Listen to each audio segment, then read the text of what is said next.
So again, I'm still working on it, but what do you say? You want me to be honest?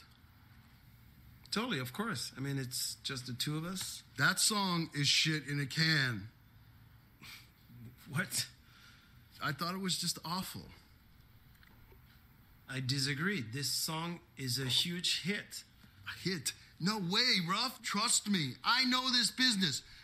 That song sucks. Not even a tampon ad would want to use that song. You have ads for tampons that are very good.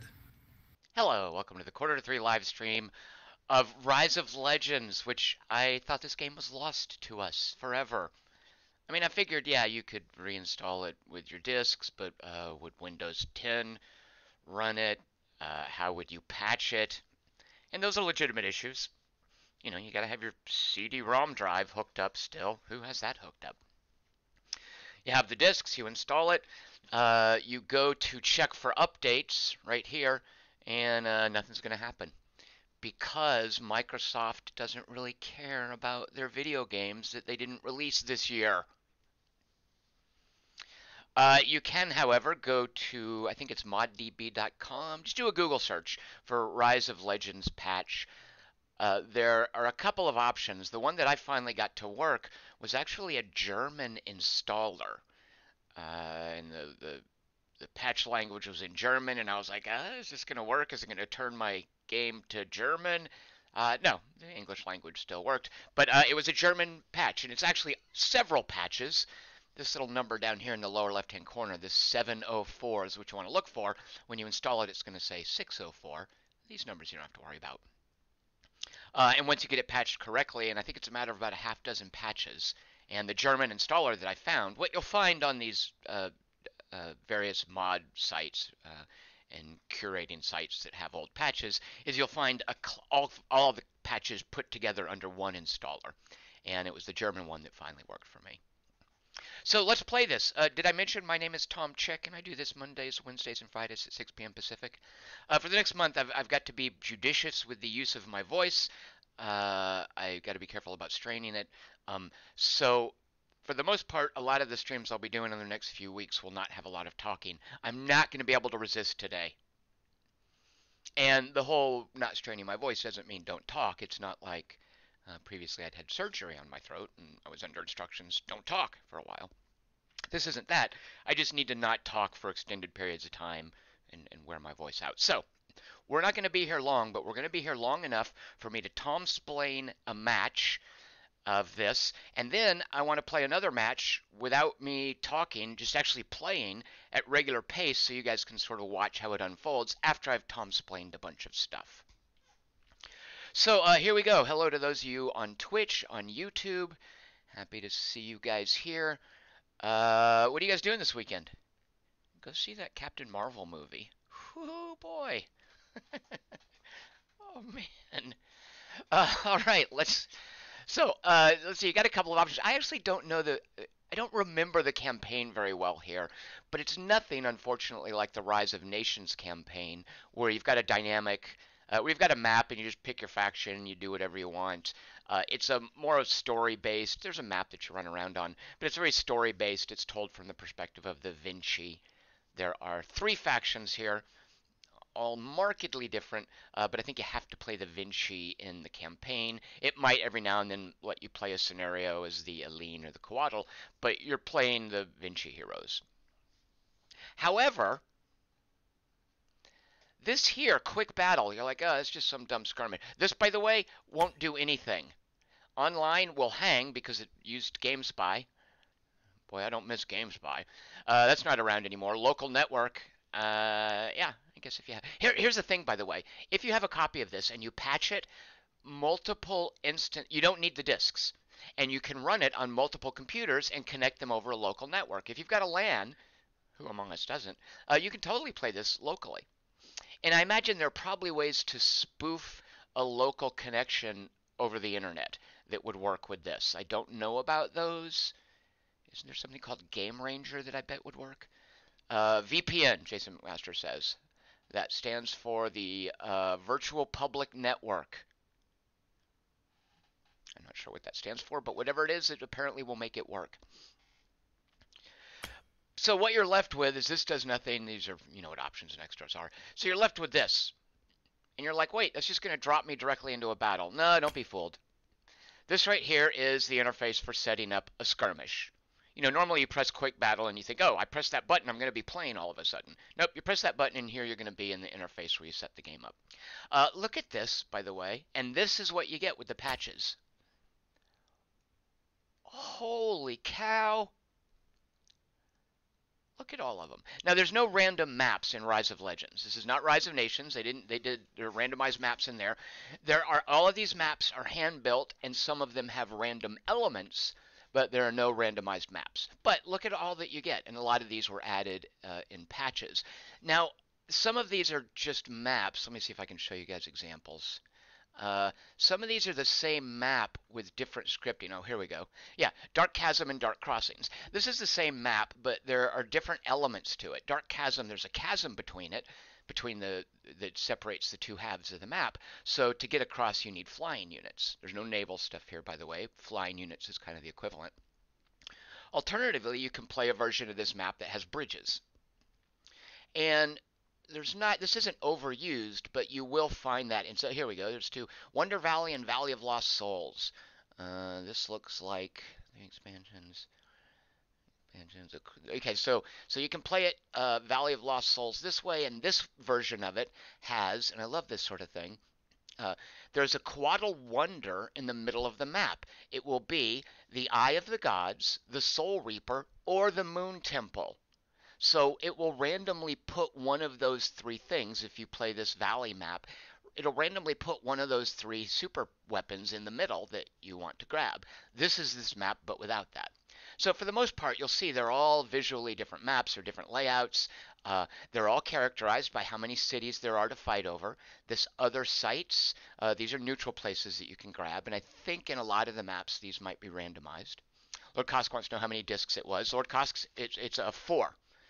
And it comes with a manual, which is still pretty relevant. Of course, I mean, pretty relevant. It's still relevant. It's not one of those manuals that patches have obsoleted. And it comes with a little fold-out with a couple of important things. One, a sort of a breakdown for each of the three factions. But then on the other side of the fold-out, this is what Big Huge Games does. Look at all of these hotkeys. Oh, you guys can't see this right here, can you? You can't even see me gazing admiringly at all of these hotkeys. Big Huge Games knows how to do interfaces. Pretty much everything you're going to see me do, you can do with hotkeys or with mouse button presses. So there's all these maps, and Quick Battle drops you into your choice of map. Now, what I'm going to do right now is just play a 2-player one. There's a scenario I want to show you later. I actually am not entirely sure.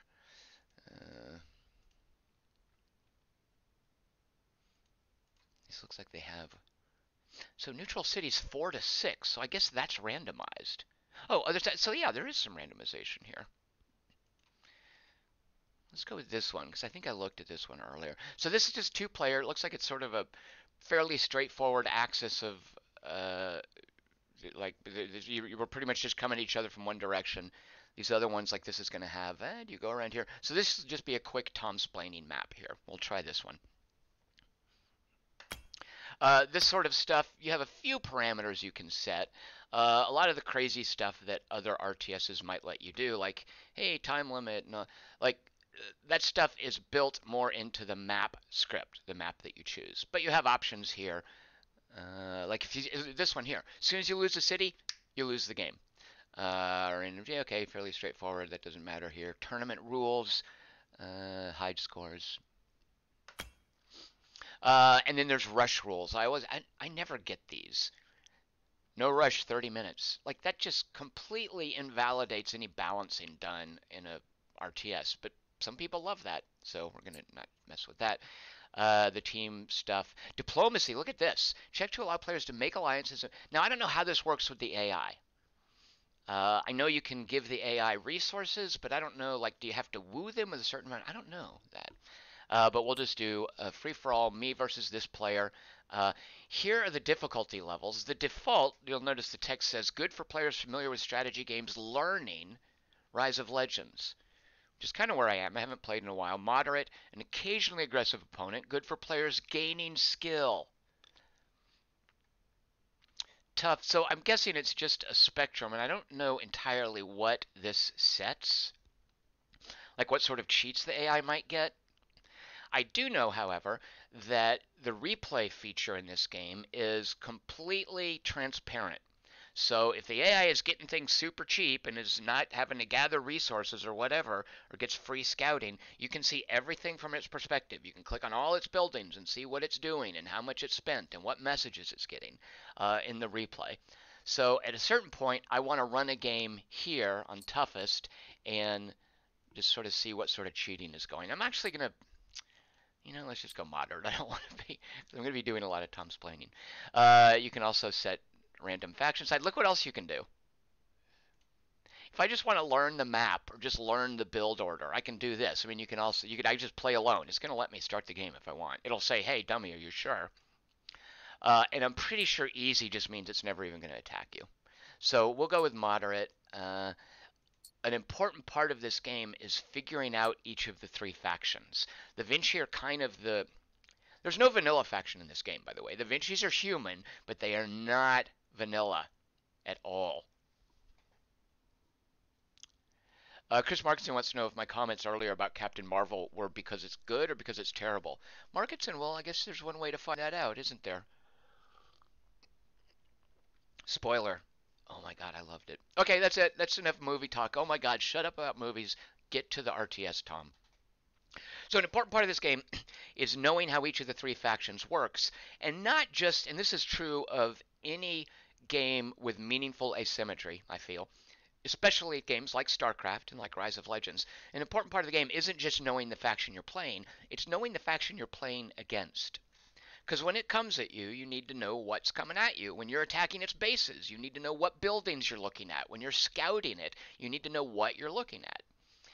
So I have not played this game in forever. The Coatl are, I think, at least for me, the most esoteric. Oddly enough, the Aline, they're the 1001 Arabian Nights Arabic mythology desert genie faction.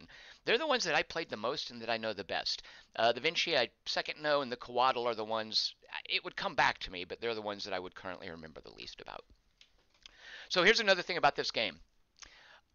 You might be like, oh, Tom, I don't like RTSs.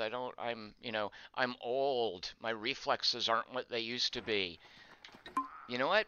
Pause the game whenever you want. Give orders while you're paused. Play this, if you want, as a turn-based game. Not literally turn-based, but you also run the speed at super slow if you want. And this works on multiplayer as well. I say it works on multiplayer. On Rise of Nations, you had settings for how many pauses each player got.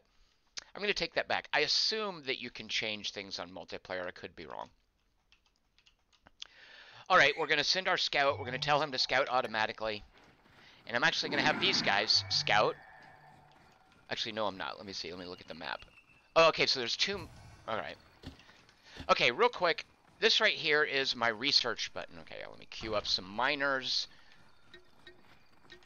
Send them over to this deposit. Timonium and credits are the two resources. I'm actually not going to send my dudes to scout. Normally, I would just have these guys split up and scout and look for stuff to unfog the map. But here's one area. I'm going to pause because I'm going to explain this. This little research tree right here. There's 4 lines of research, each with 4 levels. This is a fundamental facet of the asymmetry in this game, in that each of the factions has something very different. I mean, there's a thematic similarity in each of them. The bottom one is the only one where there's no similarity at all. But there are differences in terms of how they work, what they do, what unique powers a faction gets. You start off with one victory point. You start off with one research point. You're going to get more research points as you build up your city, which is right here. Oh, shoot. I didn't mean to spin that. And what you spend your first research point on is, if you're into build orders, is an important part of it. So the Alim, this is unique to them. This right here tends to push your borders. This right here tends to help you turtle. This gets you money. And then this right here helps your national power, which is this little button up here. It's a spell power that you get. And they all do other things as well. The Aline, when they research this one, which is what I'm going to do right now, they unfog the entire map. And then furthermore, they get to see all of the buildings on the map. They eventually can see, they have complete vision in their own territory, and here they see everything everywhere. So the Elene get this God's eye view that the other factions don't get. For instance, the Vinci have to build a telescope that they can aim and look at certain areas in a straight line, but the Vinci get complete God's eye awareness. So I'm going to spend my first point on that, and well, and then we'll see the map and I can show you more about it. All right, so here's Timonium. Let's build my first district. I'll get a merchant district going. I'll build a caravan, which gets me gold. Here are the 2 resources, Timonium and gold. Here are the 3 heroes you can recruit. At a certain point, you'll definitely want one of those. My spirit miners are going. All right, let me tell you a little something about Rise of Legends that you might not have known. It took me a while to figure this out. This mine, you build it near Timonium. And then that Timonium mine can have a certain number of miners. And it depends on the little size of the crystal deposit. Here I can have 5. Over here, I could have 5, but there's no mine next to it. So, oh no, I have to build a mine and then I can build miners. No, you don't have to do that.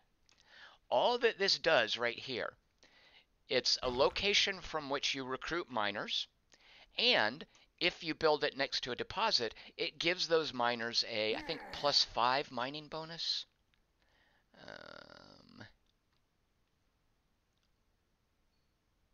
More to the mine. I'm sorry, I'm reading tooltips here. Yeah, +5. So normally these guys are going to give you 10. Oh, it even tells you with that little tooltip. Watch this. This guy right here is giving me, let me turn the map.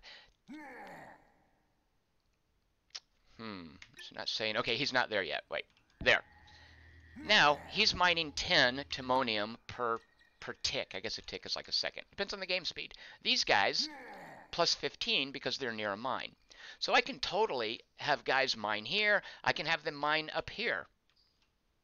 I think. Can you mine outside your territory? I'm not entirely sure. But even if you don't have a mine present, they're still doing their job. The local mine simply means they do their job better, which at a certain point you want. But also you might be doing other things with your Timonium at this point. Speaking of which, okay, that's a little barracks that I'm building. The whole thing with the Elene, they have a conceit that uses... So this right here is showing you in the upper left-hand corner, I have 14 spots for miners within my territory. Only 7 of them are being used. I have a total of 1 caravan going, and these little bumblebees, they're carrying treasure chests. These are my caravans. I have 1 of them going, and they fly back and forth between neutral sites. Currently, this last number, this 4, is the number of neutral sites that I have unfogged that I can see. There's this city. What's the other one? There's this. What is that? A mining company. That's great. There's a lot of resources you can get. And then there's this city. So there are 4 different sites to which my bumblebees can fly. And I'm not sure what the calculus is, but basically I can have 4 bumblebees going around. The number of bumblebees I'm allowed to build is based on the merchant districts that I have. I've only got this 1 merchant district here. So I can build 1 more bumblebee, which is being built here. And that's how I get my income of wealth, of money, of coins. The Timonium is simply a factor of how many dudes you have mining. I'm building a science district, which will give me more points to spend on this here. With my sand circle, I will make a couple of units. I'm going to make a control group. I'm hitting Shift, comma to pick all my guys, Control 1 to add them all to Control Group 1. The right mouse button picks all your military, the right bracket button picks the military units, and then right-clicking somewhere gives it a rally point. If I right-click up here for the control group, all the military units will go into this control group when they're built. And as soon as we get this Heartseeker, which is basically an archer riding on the back of a manta ray, and then 1 more group of desert walkers, we're going to grab this city. Meaning this guy flying here is a bit of a waste.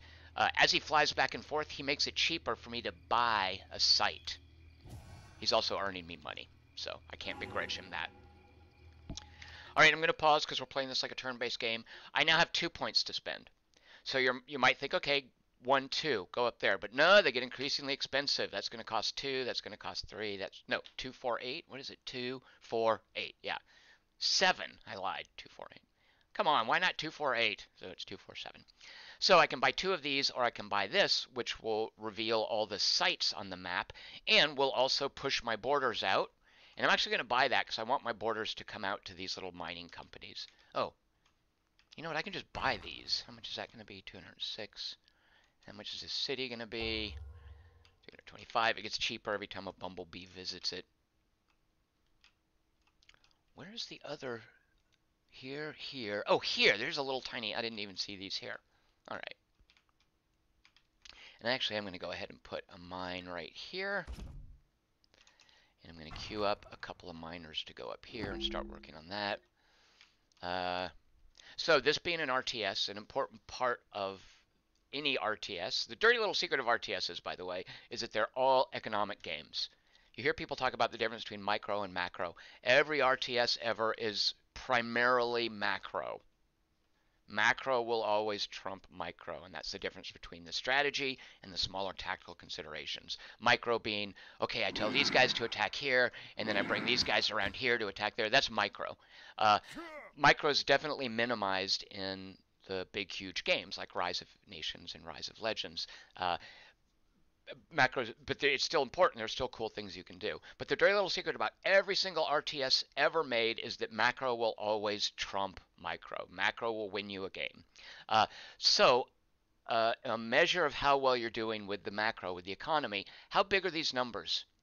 If they're really big, you're screwing up. All of this sitting up here does nothing for you. All of this needs to be expressed or manifested on the map somehow as a way to help you win the game. While it's just sitting here, it does nothing for you. There are some cool factions, like I think the Dutch in Age of Empires 3.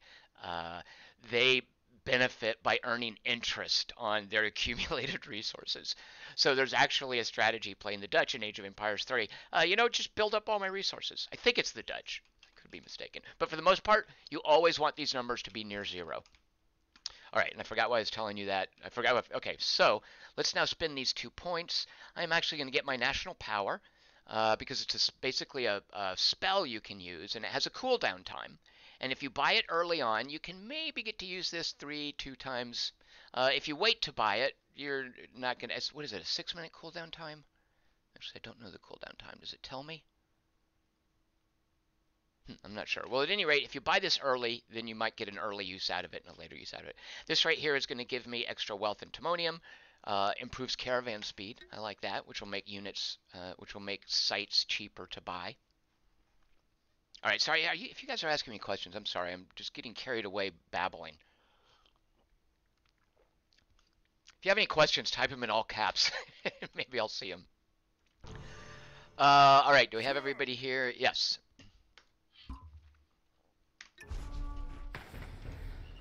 So here's a battle, and you might be afraid, like, oh, I need to watch it. Nope, don't worry about it.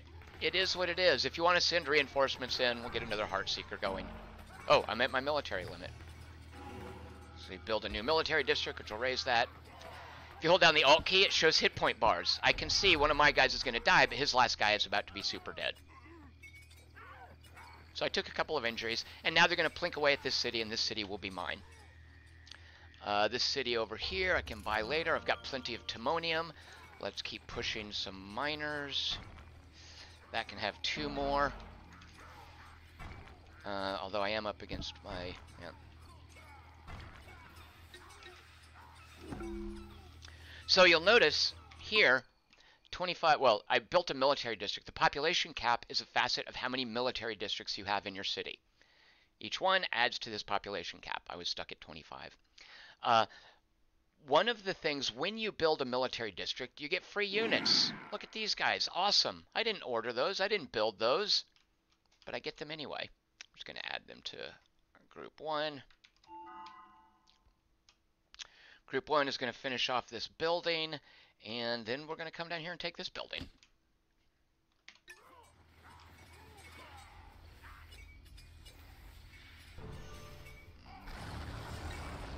Alright, so this city's going to turn into mine. Real quick, just to show you the map, now that we have unfogged it. Here is where his starting city is. And I know I haven't scouted it, but I know because of the layout of the map. And then on either side of the map, there are 3 cities.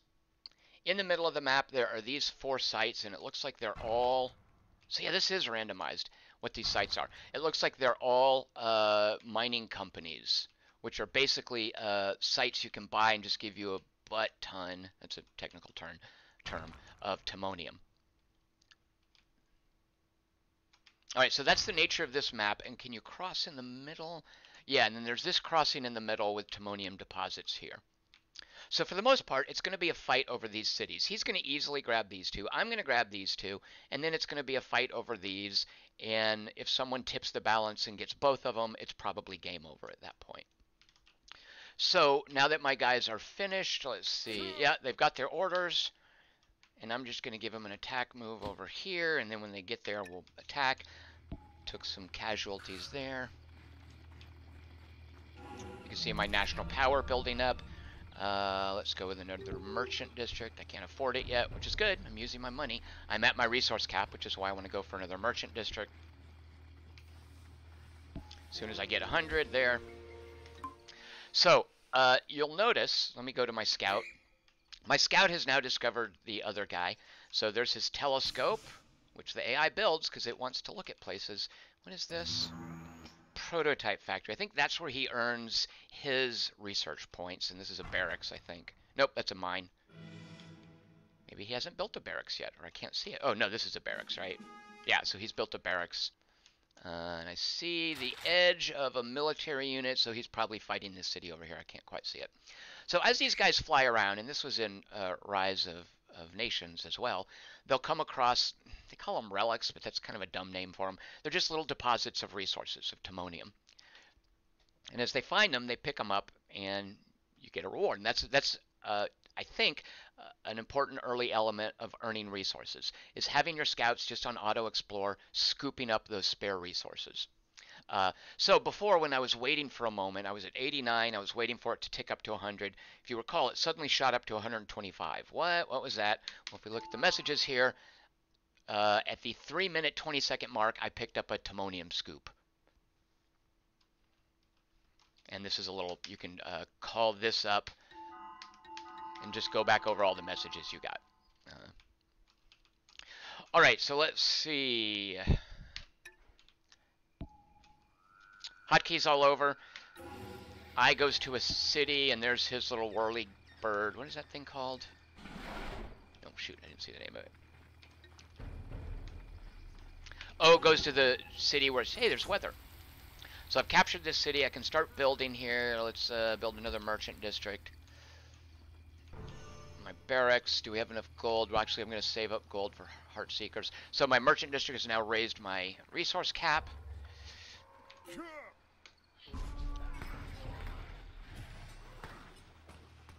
All right, let's start bringing in a hero. Should we do that yet? No, not yet. Don't get ahead of myself.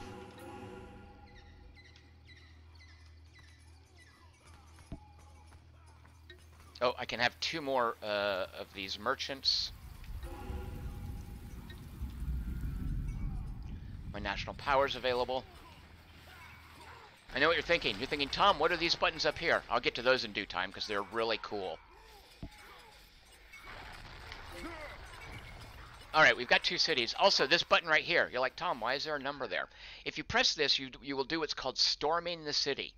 Now, eventually, the guys will knock the city's hit points down. You can see here it has got 39 out of 300 hit points left. They'll knock it down, and then the city will, a little flag will appear, and as long as I have more units here, the city turns over. It becomes mine. If I want to press this button here, I will do what's called storming the city, and one of these units walks in and starts the flag up early. And the number starts high, it gets lower and lower as you do damage to the city. But what that means is I can just walk up to a city, and if I can spare the units, I can park them inside the city to start the flag countdown. Now what that does is it takes the units off the map, and furthermore, it damages the units. They take damage, so they get spit out after the city is yours, having received a lot of damage. There's no point me doing that now, but later on in the game, that's certainly a viable strategy if you need to get a city quickly. And you can spare these crappy little infantry units. And I think only basic infantry does it. Storm the city. How many soldier units? Yeah, I think it means these guys are basic soldier units. Isn't that what they are called? Is soldier unit an actual... Elene soldier. Yeah, so I think your basic infantry is your soldier, and that's true of all the factions. Okay, I've got plenty of wealth up here. What can we do with this? A lot of things. So you will note the Elene have a conceit, and this is one of the reasons I like them. It's super. There's so much imaginative mythology in this game, and the basic conceit of Elene resources and units is a 3-tier level, starting with sand, going to fire, and culminating in glass, which is what you get when you combine sand and fire, which is pretty cool, I think. Their basic units are sand. They also then have fire units, and eventually they have glass units. And there's this idea of corrupted glass, which is like magical crystal in the Rise of Legends mythology. So each of these little summoning circles, you can build one that is sand, one that is fire, and eventually one that is glass. And each one of them has 4 tiers of units. So sand is your, and then furthermore, what you spend to buy the units varies. These basic soldiers just cost timonium. The Heart Seekers, which are my archers basically, they cost gold. You get into the Scorpions and the Sand Dragon, and it's going to cost a combination of both. Now I can't build these tier 3 and tier 4 units until I have a city that is first large, and that'll unlock these units, and then great, which will unlock these units. And to get a large and a great city, you have to have a certain number of districts, and then you have to buy this super expensive palace district that'll upgrade it. And that's going to take a lot of timonium. Part of your build orders is you can rush towards some, like one of the things that it's hard to do, and you have to be playing against someone who's not aggressive or an AI that's not aggressive, rushing for these sand dragons. These sand dragons are awesome if you get them out early enough because they fly, they can go anywhere, they're really good. They're basically cavalry. They're really good at griefing resource areas. They're just super mobile, and they're badass, and they look awesome. But it takes a while to get there, and it takes a ton of timonium to get one of your cities from a normal city level to a large city to a great city. We're not going to do that now because it's too small a map, and we can't afford.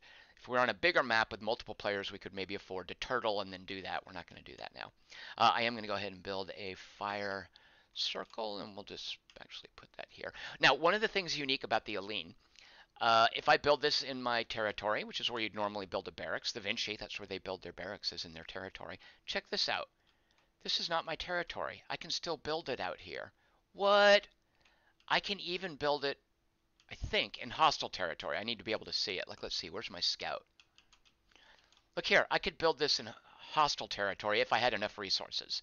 I could build it right here at the edge of his borders, and then start cranking out armies and hoping he doesn't see, and then do an ambush that way. Like, that's one of the cool things you can do with the Elene is send the scout into somebody's rear and build this and build up a little army. Now, it's more expensive when you build outside your own territory, which I'm not going to do at this point, but I will put it over here. All right, let's get my army going, and let's work our way up this side, because he hasn't taken this one yet, so. Enemy forces under fire, it's just telling me, I just know from looking that people are shooting at my poor little scout. And he's on auto explore. Dude, don't fly back. No, I think he's going to get himself killed. Run, little dude. Alright, he's okay. Stop flying around his base. What is that?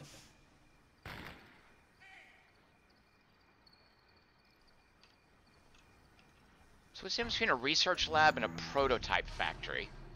Alright, city in danger. What's going on here?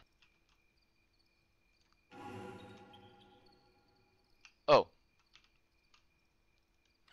He's sending little dudes down towards me. Wait, how did he get down there? Oh, alright. I guess the map is pretty wide open. Alright, so let's, we'll just take these Heart Seekers back.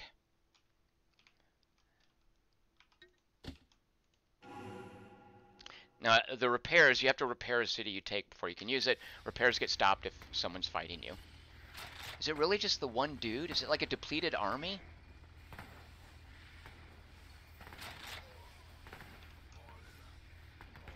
Let's get some salamanders. Oh yeah, look at all my resources. Alright, let's spend some of these. Oh yeah, I was going to show you. Alright. We have contact, so he does have... Okay. If he wants to get aggressive, that's fine with me. And I'm going to go ahead and summon a hero. Let's see, do I want this glass guy or the sand guy? And the theming works with the heroes too. The fire hero is more expensive. She's a flying chick. Then you have the glass or the sand guy. Let's go with him. He has these cool things called sand horrors. It's going to take him a while to spawn, but we'll bring him in anyway. Oh yeah, I was going to show you one of the things you of course do with your wealth is you start buying these sites. I think I will buy one of these because they extend your borders. This will cost me 141. I've visited it enough times. Actually, this bumblebee is about to visit it again, which will make it even cheaper. So you'll note now it's 141. The bumblebee visits it. It's 118, and the other one visits 105. All right. All right, what was going on? What did I miss there? Okay, I've hit my population limit. That's okay. So there's a battle here. He doesn't seem to have any of his like clockwork men. Those are his special dudes. I've got my archers. Alright, we're okay. Here's a cool hotkey in this game. I cycles through your cities. O goes to the city. Like Rise of Nations, one of the conceits in this game is that when you build the second instance of something, it's more expensive than the first. When you build the third one, it's more expensive than the second. When you build the fourth one. So as you build over and over the same things, they get more expensive. And one of the things this does is it encourages diversity, combined arms. That's true of buildings as well. So because I have multiple districts, now they become more expensive. To add a district to this city, it's going to cost me 125 timonium. However, this little city here, it's only going to cost me 50 timonium because it has fewer districts. You will note, if I build another Desert Walker, it'll cost me 43, and then the next one will cost me, I think, 45. I think they go up to. However, if I go here to my little fire circle, in a Efreet, let's queue that up. And in a minute, we're going to have to build another district once we get 50. So I go over here, add a military district. All right. So I'm up against my population cap.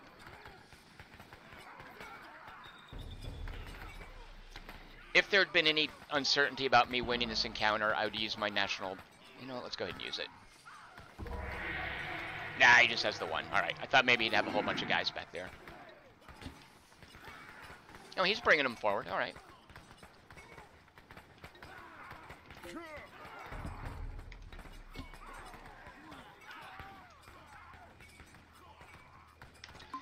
To check this real quick, I'm maxed out on my merchants. Good. My resource cap is maxed out as far as building timonium, so I'll need a merchant district. Somewhere there are 3 spots in my kingdom where I have this timonium deposit, and there's no miner there.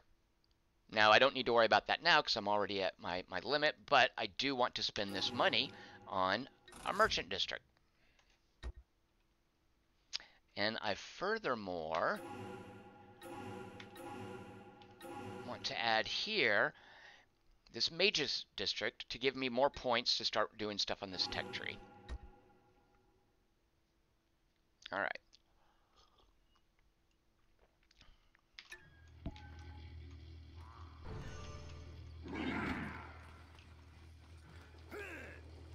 And I'm going to have these guys come hang out over here just to see if I just want them sitting here before he takes this city here, because I'm about to take this one. I seem to have driven his units back. Alright, what is that? I just got a message. I have army dominance. What does that mean? These are the dominances. Dominance is a way, it's a couple of things. It's kind of, for one, it's like an achievement for how well you're doing with in a particular area of the game. But it's also a way to track how well the other players are doing. And there are 4 areas of dominance. When you hit, the first player to hit a threshold in each dominance gets to use a special power. Furthermore, these little bars down here tell you how players are doing in that regard. Now currently, I have dominance in army dominance, which has to do with the number of units that I have bought or recruited, basically paid for at a barracks. Not the free ones that I've won by buying sites or adding military districts, but the ones that I physically clicked on a barracks and trained. I have trained 10 of them. The first one to train 10 gets army dominance. You'll notice he's only trained 4. So I forgot what difficulty level I'm on. I don't know if he's just doing poorly or maybe he's getting his units elsewhere. It might be worth going back in a replay and looking. But the first one to get 10 unlocks this power, which I can click on it and then click on an enemy unit, and it's mine. It's called Treachery. I convert an enemy unit. Over here, this is basically a tech tree. This is dominance for tech trees, for how much tech. And when the first one to research 8 of these, can click on this and summon free units. And that's the tech dominance, craft dominance. This right here is resource dominance. The first person to accumulate, actually 750. Now is that? Yeah, so I guess you want that actually sitting in your coffers. Man, you must be doing terrible. Why would you ever I guess because you want this dominance. And it gives you a free healing power, which can be hugely helpful because normally you only heal when you're in your own territory based on how much research you've done in this tech tree. And then this one over here is really cool.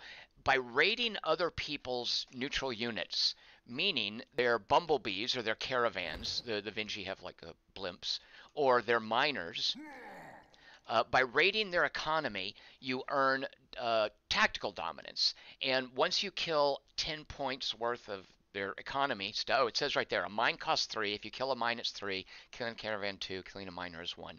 Once you accumulate 10 points, you get the tactical dominance power, which is the option to shut down all combat for like 30 seconds. You press this and nobody does damage to anyone for 30 seconds, which will allow you to maybe bring up reinforcements, to repair something, to train a couple more units. So these are dominances. Because I've built a bunch of armies, I can now convert one of his dudes. Oh, here's my salamanders. No, salamanders? What are they called? Yeah, salamanders. Gotta add them to group 1. I'm going to tell all of my military buildings to add to group 1. Let's go ahead and spend... Okay, now we've got our 2 research points. What do we want to spend that on? Not really worried about pushing national borders at this point. Economically, I feel like I'm doing fine, but this would probably be the safe thing. You know what? Let's go in for that. So Vigor gives your units a few more hit points, but more importantly, it lets them heal when they're in friendly territory. And then we've got... get more points. Building a... Okay, and we've got some fighting over here.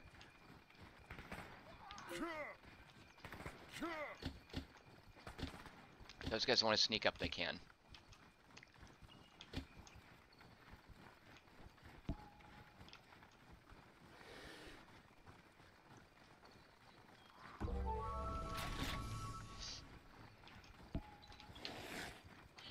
Alright, I'm going to grab this city. So it might have been a waste, but I just took this so that I could quickly keep them from griefing me and then take over this territory. It looks like he's just dribbling guys at me one at a time. That's a little discouraging.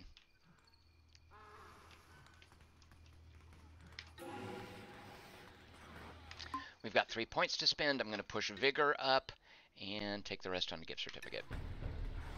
Oh, here's my hero. Oh my gosh. How long have I been leaving him sitting there? Oh. Jerks.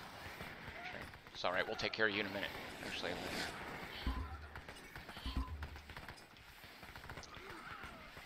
so these guys do like area effect damage against troops. They'll set them on fire, which is pretty cool. He gives them a little protection thing, and when you have a glyph over it, it means they're protected from range damage. One of the things you do with gold, which I'm going to do now, is you level up your heroes. This isn't a game where, hey, you fight and get experience points. This is a game where you spend gold on your heroes to level them up.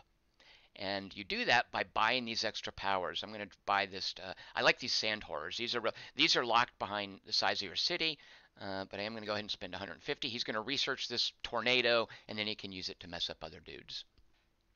Let's look at cities. What things do we want to buy? We'll go ahead and get another merchant district. We'll go ahead and get another military district too.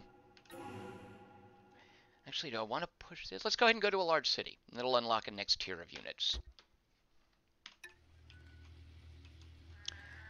And then for gold,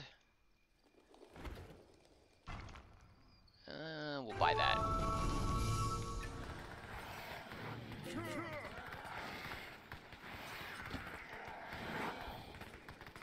Shoot, alright, so they're delaying me taking this city.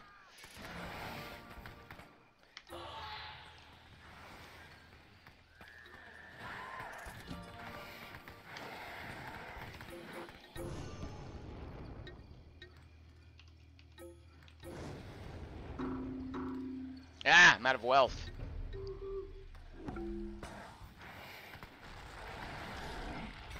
Alright, there. Now we're going back to the city. Actually, we're fighting these little guys and the city. Here's an example where I might want to storm this. Actually, I'm going to do that. So now nobody needs to fight the city anymore, and we can just deal with these jokers who seem to have been driven off.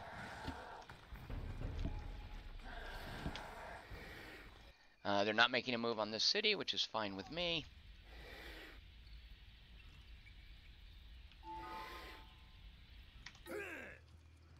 These are the guys I bought. They come with this mining company. All right, so our resource cap is 410.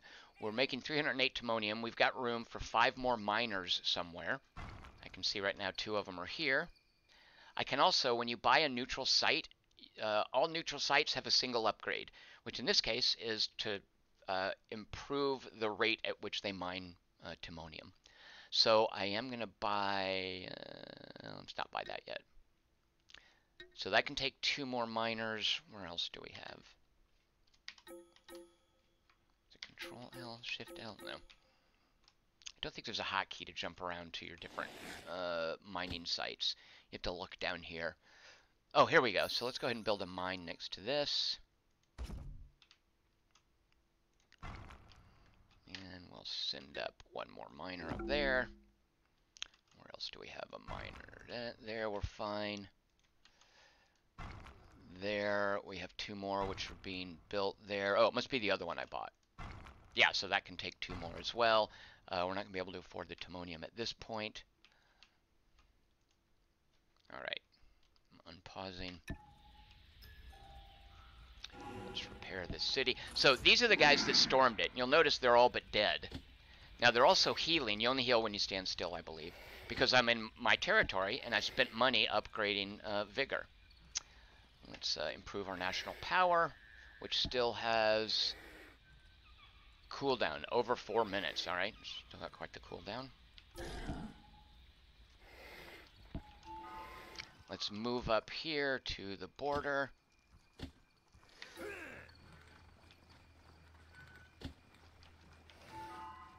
I'm hitting comma to cycle amongst idle military units. All right, good. Alright, so he just got dominance on this thing here, which will give him free healing. He basically sucks at spending his resources. He had 750, and now the first person to get 1,000 will re-win it. I could take it from him.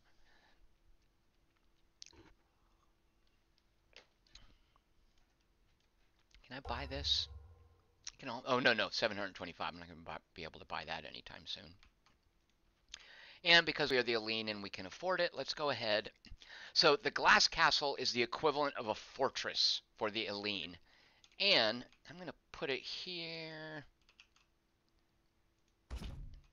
And then I'll be able to harry him from this side. Oh, I want these sand horrors. These sand horrors are cool. When I get 300 gold. Oh, look, he's plinking away at this city. Poor guy. Come on, 300 gold, and researching sand horrors. These spell powers use mana, and mana is just a resource that's innate with the hero.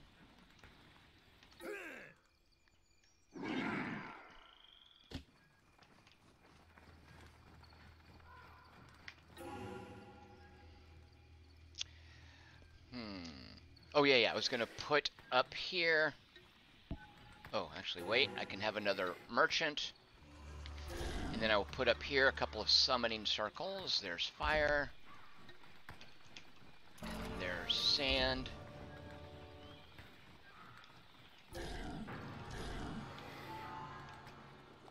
Alright, the AI is now suddenly training a bunch of units. And I've got my glass castle built.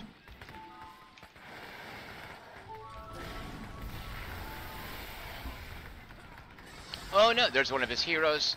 Oh, he was trying to take that city. Oh, that's his little doom cannon thing. Does a lot of damage, don't stand in that stuff.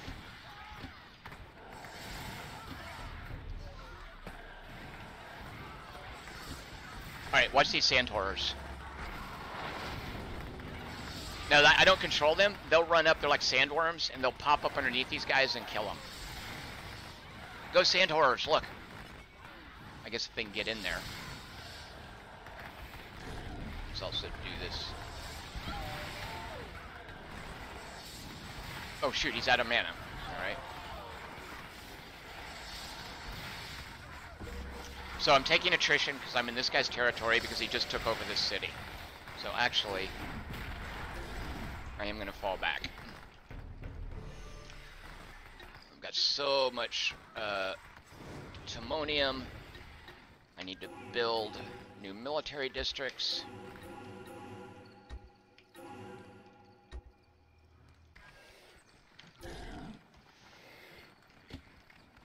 I dare him to come up and attack me at this fortress. Oh, he is. And now he's taking attrition.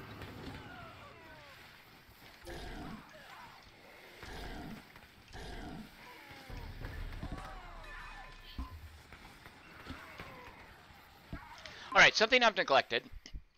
The Aline get their economic upgrades. Oh, let's see. McMaster is yelling at me. Oh, yeah, okay. The Aline get economic upgrades by building their defensive turrets, which I haven't done. So let's build one here. So the Aline have 3 different kinds of defense turrets, which are, if you guessed sand, fire, and glass, you're right. Wait, I haven't been talking for an hour. Oh my god! When did that happen? If you had asked me, I would have said, yeah, this has been about 20 minutes. Jeez, Pete. Oh my god. When did that happen? So here are my little defensive turrets, sand, fire, and glass. There's their glass one, so we're going to have one of each flavor here. And within these defensive turret buildings, there are upgrades. And this one right here gives you upgrades, and they upgrade each type of unit. Yeah, I can actually feel my voice getting a little strained, so okay, I'm just going to bring this to a head. I think I pretty much got it. Can I take this city? What are these? Oh, musketeers. I don't think I can.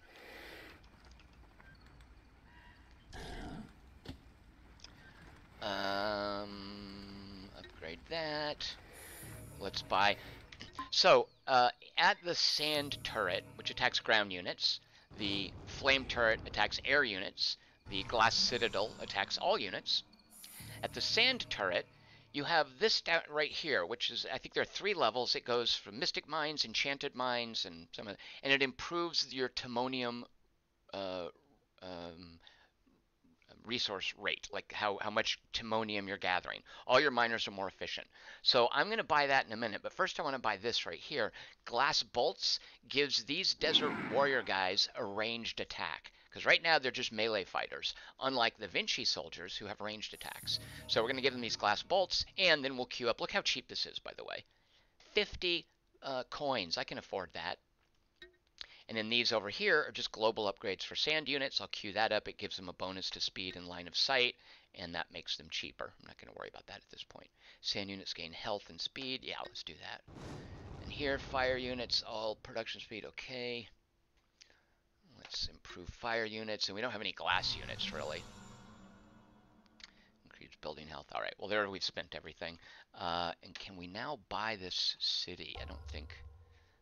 Yeah, that's not going to get any cheaper. I could manually, I think manually send bumblebees there, but I'm not going to mess with that now.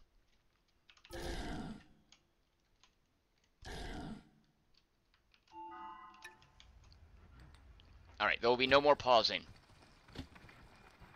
And as a matter of fact, I'm going to get aggressive.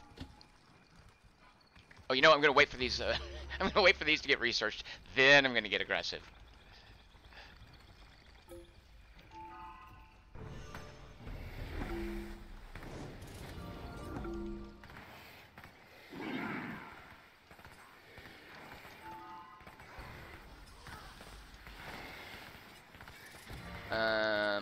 Yeah, they're close enough to being done.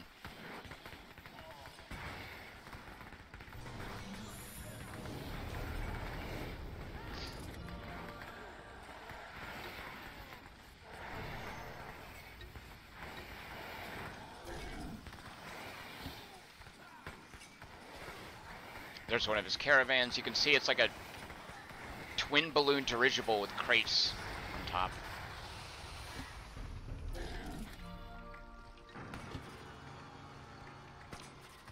Now remember I said that Big Huge is really good at sort of minimizing micro. All these different kind of units are doing their own thing. They work very different ways. This is the exception, the heroes, using the hero special powers. Oh, and also, let's go ahead and give them a puzzle box. The puzzle box is their supply unit. You'll see they're taking attrition damage here. Yeah, this is over. I'm about to take a city. Here's one of his clockwork men. There's his superpower. Let's not stand on that area right there. These big old drill bits come up and hurt people. I've got my superpower now, which I'll activate in a minute. So that's an element of micro there, is just sometimes being careful about where you're standing. This is a fire elemental. Can now heal people up, which I think I'll do right there. I'm not sure. I think this is one of his super what is that? So, Rise of Nations and Rise of Legends, really good about letting you know, hey, what's going on with this. So if you click on a unit, here's one thing. If you hold down the Y button, no, oh yeah, Y gives you this. Well, here's the one I'm talking about. Look at all this detailed information in that box. That's not the default. There's the default. But you hold that down, it gives you all this information about the base values, the bonuses added. It also gives you information about what's currently going on, any buffs or debuffs applied to the unit, and that's what these are. So this guy up here, this Heartseeker, he's my archer guy, is standing in this killer drill super weapon attack that the Vinci can do, and that's what this tells me right here. Industrial Devastation. He's sitting on Industrial Devastation taking damage. So I'm wondering, what is this? So let's click on these guys. Poison. Units affected by poison take damage every second until the poison wears off. So he's shooting some kind of poison super weapon at me, which frankly is a real dick move.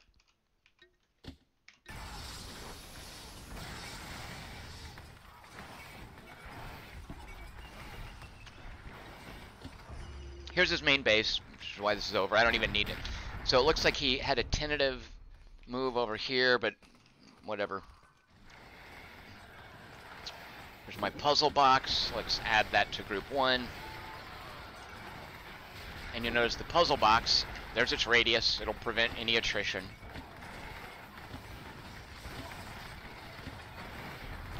I can go to my hero with this hotkey. Let's do a tornado on those guys.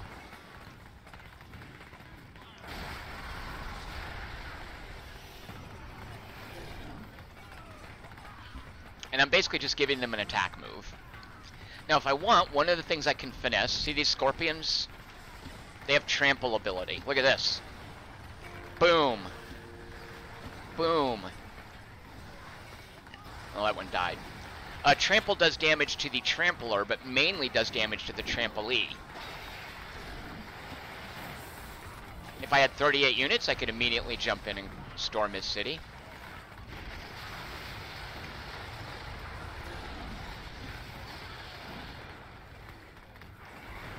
I can see down here all of my dudes, and we should bring in some reinforcements.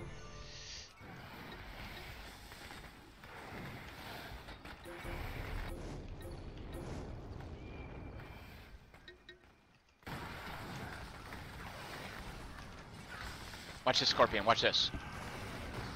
Boom. Wait, I guess he can't trample because those guys are up against the city. Unfair. Oh, my hero's in danger. Actually, he's okay.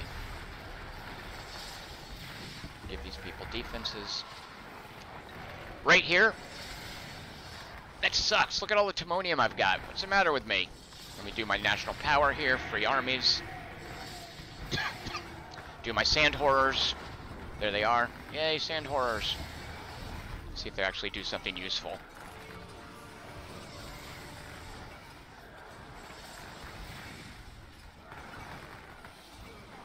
Why aren't my sand horrors doing anything?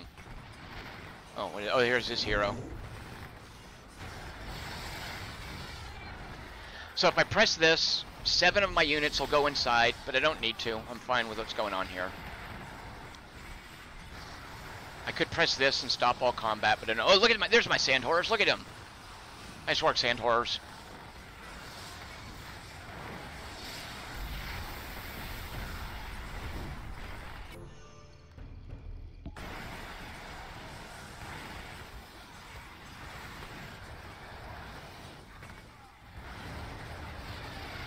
And this is about to be my city. Where's that poison coming from?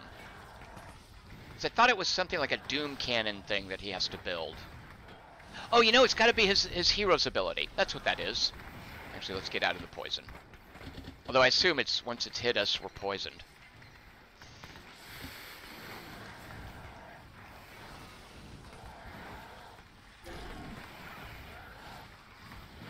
My hero is pretty hurt.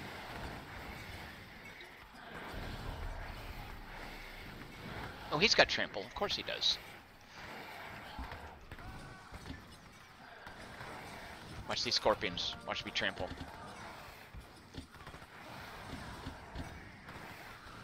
I'm trying to give it waypoints to trample. Alright, I guess it can't get through there.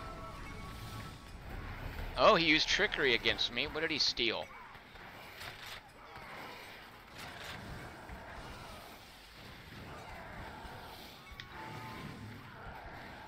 Treachery, I mean. I don't know who he stole, but whatever. It's not going to help him.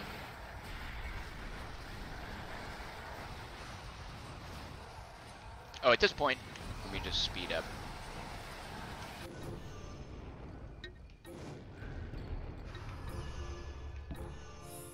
There.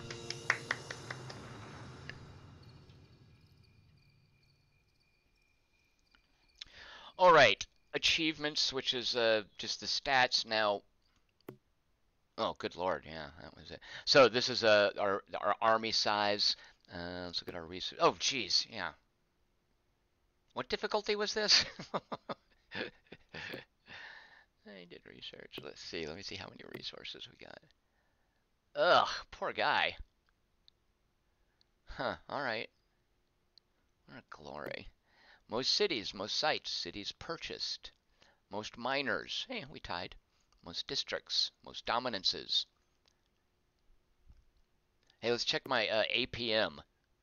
74. The number of times per minute a player clicked the mouse button or used a hotkey. I don't know if that's very good. Look at how many hotkeys I pressed. Oh, 1,224. The AI sucks at using hotkeys and mouse clicks. Does it show the difficulty? I guess it doesn't. I'd really like to see, because it was on moderate, right? Which is the 3rd out of 6. All right. So what we can do, and any good RTS has this as well. Let's see what the AI did. So let's see. No, not camera follow. Toggle. Here we go. Red. All right, so here's what he sees. I'm just going to speed up the game and let's sort of see what he was doing.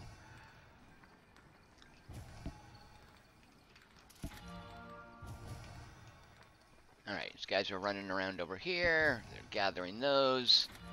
So he does use these guys to explore and gather stuff. And there's his scout. Oh, look at this. Already he's going for this site with one group of... There's only 2 defenders there. I guess that's not bad. What? Well, he's just getting his guys killed.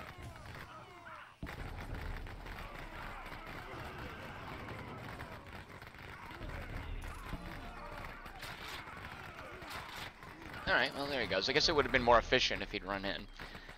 Let's see, what things did he buy? So he's buying up his national power. Oh, which increases his timonium income. That's a Vinci thing, I guess.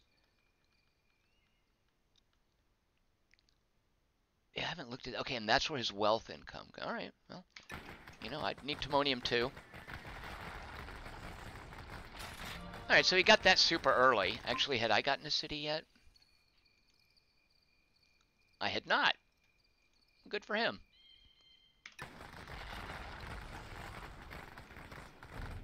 Alright, so that happened. There he is attacking my scout.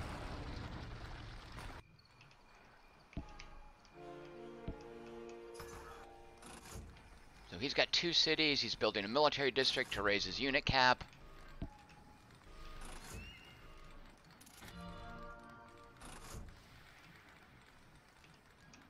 He's sending... Oh, there's his scout.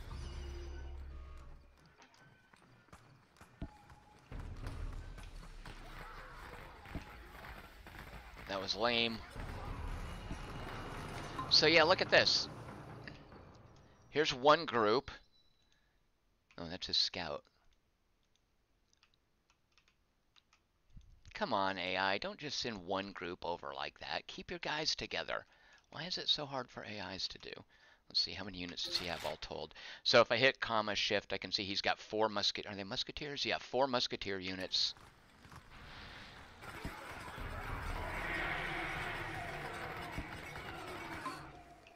Now here's what he can see. Like, he can tell right off that I've got...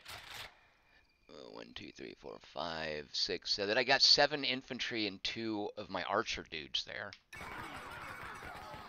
Alright, well that's kind of lame. So basically that's where I win, because I've, you know, now he's got to replace those guys. I've got this territory over here. I've got 2 cities now. He's only got 1. Alright, the lesson there being don't play on whatever difficulty level I was playing on.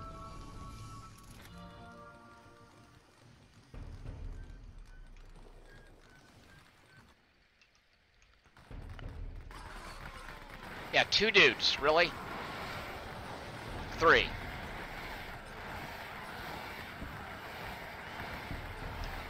Alright, well that's a little discouraging. Okay, so this has been the 2:45 live stream of Rise of Legends. What I'm going to do now is go completely off mic, and I want to show you guys a weird scenario, if I can find which one it was. Okay, here we go. The Doge's Hammer is this map here. These are going to be 3 Aline cities, and this is a Vinci city. Special rules. One player is the defender and fights alone against the others. The defender starts with more units, buildings, and resources. Also, he has easier access to the Doge's Hammer, a devastatingly powerful cannon. And that's a neutral site right up here that he can get to, whereas we have to come through these 2 little passes if we want to get up there and to get to. And he starts with more resources and units. So what I'm going to do is play on the Vinci side, because the Aline side, because I don't know the Vinci, in this scenario. We'll add 2 buddies, and then I'm just going to go off mic and play this and call it a night. We're all going to be Aline. Actually, you know what? Let's have some Coatl in there so I can see which are my dudes. So they're going to be the crazy cat space people. I'm going to be the Aline. The Vinci are going to sit there. So I was on moderate, right? Because I have 2 helpers, I'm going to put everyone on tougher and just see how this goes. What's the tougher? The text says, this opponent will fight you within an inch of your life and maybe further. Wow, what is toughest then? The hardest possible level for players who want the ultimate challenge. I don't want the ultimate challenge. I'll take the penultimate challenge. All right, so I'm just going to play this. I'm going to go off mic. I'll come back and say goodbye right before we're done. We'll see how this goes. I'm going to be one of the 3 attackers. The AI is going to be up here on defense. And wish me luck. And everyone have a great weekend. Enjoy your time at Captain Marvel. All right, I'll be back before at the end of the game. Here we go. Good luck, Tom. Godspeed.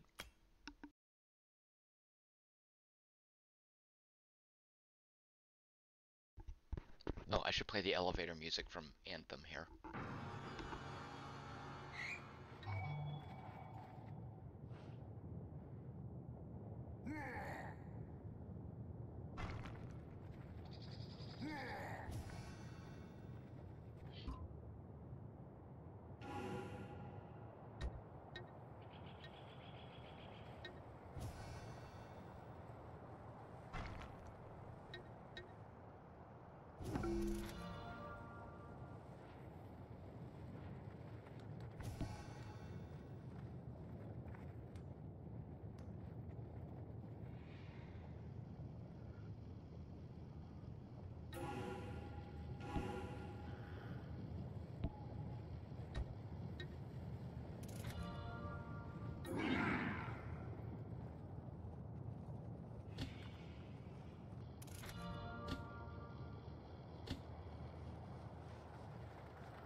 I couldn't have done that without two AI players.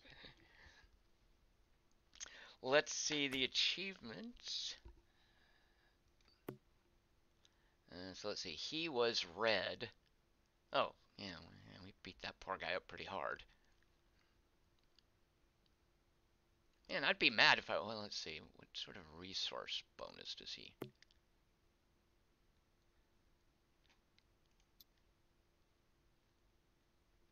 So if this is resource totals, I thought he started with a ton of resources. What about army? Let's see. So it looks like he starts with, if this is the military size, like 100 points of military right off the bat. Doesn't seem like much. Does he get a bunch of timonium deposits? I mean, there's his main city. I guess maybe is his city already built up? There's some timonium there. That looks like a pretty big deposit.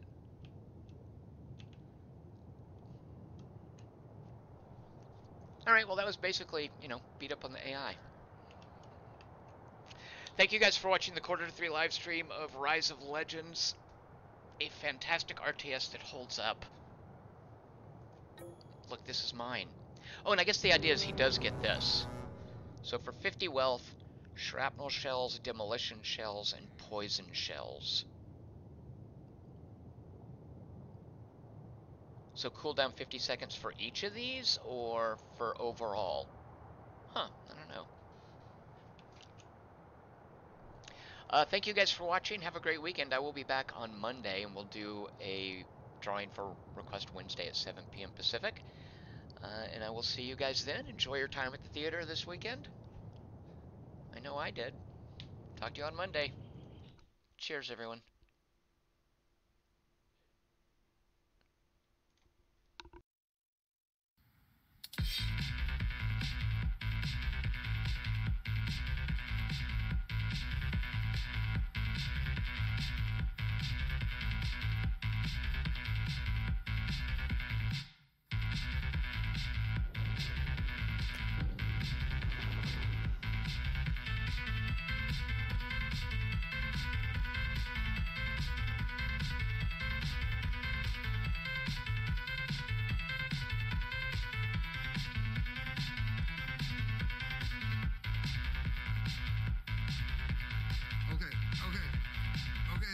You can stop. I get it. Okay.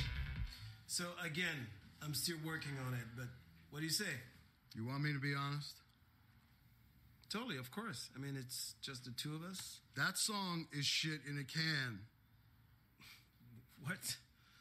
I thought it was just awful. I disagree. This song is a huge hit. A hit? No way, Ruff. Trust me. I know this business. That song sucks. Not even a tampon ad would want to use that song. You have ads for tampons that are very good.